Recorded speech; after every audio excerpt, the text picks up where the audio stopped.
What's up, my dudes? This is the track review of the James Stewart Compound, the motocross portion on MX bikes, and I do apologize for not being able to throw any sick thug nasty fatties on this one. I just got the new Beta 5, so the bike feels quite a bit different. I don't really know exactly what all they changed. I just went in there and downloaded it real quick and hopped on here, and it was pretty hard to figure out what I was doing. The bike kind of feels like it has more of a kick up in the back whenever you hit a jump. I don't know what is actually causing that, and it's been so long since I've even played this game, so I didn't really even remember like all of my different settings and controller setups and all that kind of stuff either. And I've got a totally different controller at this point as well, so it was all pretty different, but still tried to vibe around the track a little bit here. So but all of these James Stewart compounds, I mean, they are, I don't know what it is about them, but on every game I've seen them on, they've always been tip-top notch, grade A tracks. I mean, they're just about as good as you can make a track. And it's, whether it's MX bikes, MX simulator, reflex, whatever kind of game out there, Alive. I mean, I'm pretty sure the James Stewart compound saved Alive. Could you imagine that game if it didn't have the James Stewart compound when it first came out? Nobody would have bought that shit. Like that is exactly what saved that game. I mean, that I'm pretty sure that the James Stewart compound on Alive was the only supercross tracks in that entire game for like months and months after it first came out, because those were the only two, it didn't actually come with any just standard supercross tracks, so all you could ride on was the little two tracks on the James Stewart compound. So that was the only supercross stuff you were able to ride on with Alive, which was pretty wild. But and not to mention the track itself had probably the biggest jumps in the whole game too, so it definitely saved that game. But ever since that they've done it, it seems like it's really became quite popular in a lot of these motocross games, and it's kind of like a Dreamland Florida track. I mean, it's about as good as you could make a track if you were to just go out there and build the perfect motocross track. It's just about as good as you can get it. So I think that's why a lot of people kind of drift towards wanting to make it, and there's been so many different renditions of it going forward, backwards, and all these different jump types and all the different things that they've kind of changed up in real life on the James Stewart compound and stuff. But for MX bikes, I think it's important to always sort of keep a humble mindset and just remember what game you're actually on here, because every different motocross game out there sort of has their limits with the way that their custom tracks can be built and stuff. So you've always got to keep that in the back of your mind whenever you're reviewing something. You can't come over here to MX bikes and review it exactly like you would review an MX simulator track, and then you can't go to Reflex and review that exactly like you would an MX simulator track. They're just all totally different worlds in every aspect of the games. So I think that's what makes them very different, and you got to be really patient and understand the game to its core and have downloaded enough tracks out there to sort of realize a general basis of what you got going on with all your different tracks. But as far as the off-track stuff and the layout and all of that, I mean, it's as good as you can get. And I would say that about pretty much every single James Stewart compound in any game out there. They have absolutely nailed the jump rhythms and just the overall scale and layout filling and all the off-track objects. They've always been able to do that, whether it's the house over there with the Stewart fence and stuff, and or the different sort of like farm plants and stuff off in the distance on some other parts of the tracks and stuff like that. They've always been able to do that pretty well, and the MX bikes James Stewart compound is no different. I feel like for what the game is, it's as good as you could make a James Stewart compound, and I feel like it's probably the funnest track in the game.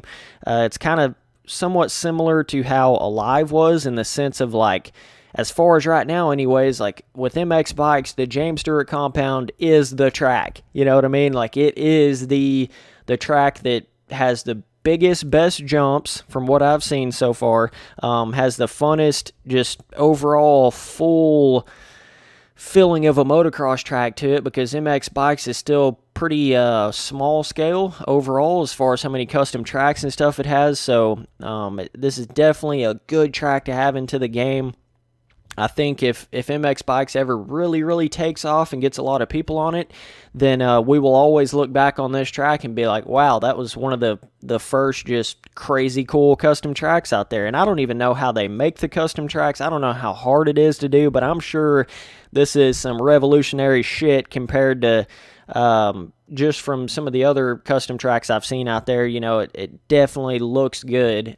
So what's cool about MX Bikes is you can go in there and totally change it to the rainy weather mode. So and it actually changes the skybox, and it does a lot of different things. So I thought that was pretty cool, because if you sit there and ride a bunch of laps in the daytime mode, then you can go over there and change it to the rainy mode. And as far as I know, MX Bikes is the only game that accurately does a tear-off system. I could be wrong. There may be some other little game that nobody really knows about that has a tear-off system, but from any of these like somewhat bigger motocross games, MX Bikes is the only one that does that properly. So and that adds a lot to it. Getting dirt up on the screen, there's just something about the realism value there. I don't know how to explain that, but yeah, as far as like the buildings and the trees and all that kind of stuff, perfect design for MX Bikes. Got the Red Bull arch. It's got all those big ticket objects that you would just, it's like, okay, this is what makes the James Stewart Compound. It has all that stuff. It has the difference in the sand sections and the more red dirt clay sections and stuff like that. It's got all those good differences. It's got all of your big jumps that you remember on the James Stewart Compound.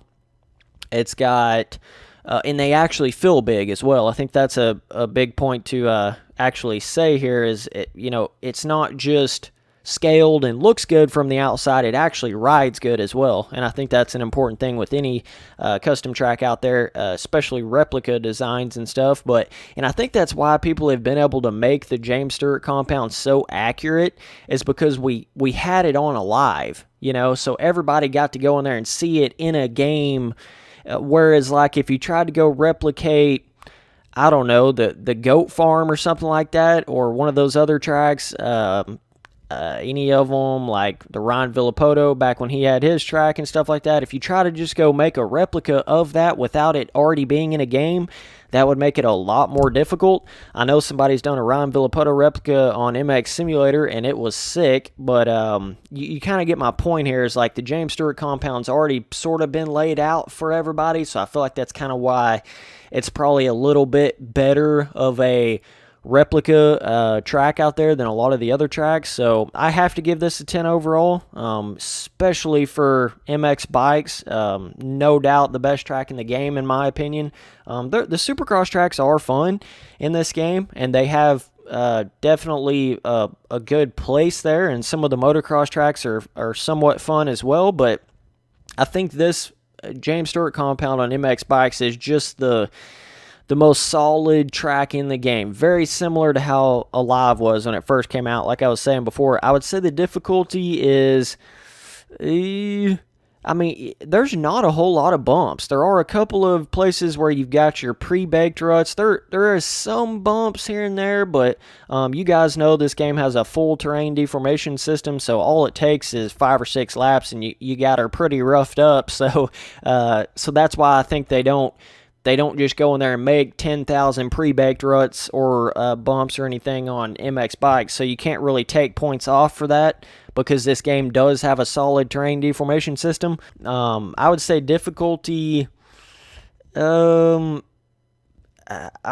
you compare it to any other MX Bikes tracks, it's probably more like hard, to be completely honest. I would say every other, especially the motocross tracks and stuff, they are all pretty basic, dude, in just like jump design and stuff like that. But this track, you got a couple sections where you can triple, and some of the bigger jumps is probably the biggest jumps in the game, and different stuff like that makes it a little more on the hard side, especially if you get it super terrain deformed and stuff like that. And you guys should also follow me on Twitter, Snapchat, Instagram, Facebook, PlayStation Network, Xbox Live, Steam, all that different stuff at Spencer Turley, no space, no capital.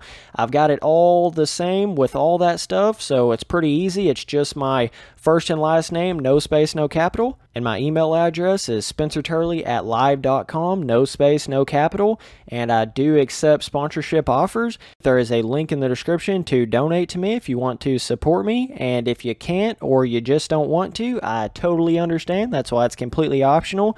But I will be listing my top 10 donators at the end of every single future video. And I will shout out every new donator at the end of a video, even if they're not top 10. So I want to let you guys know that I have all of my different playlists on my front page, whether it be game specific playlist or series specific playlist. So if you're looking for any particular game or particular series that you want to watch, I have it all laid out there in a pretty organized manner on my front page. So anyways, I appreciate you guys watching the videos. Later, dudes.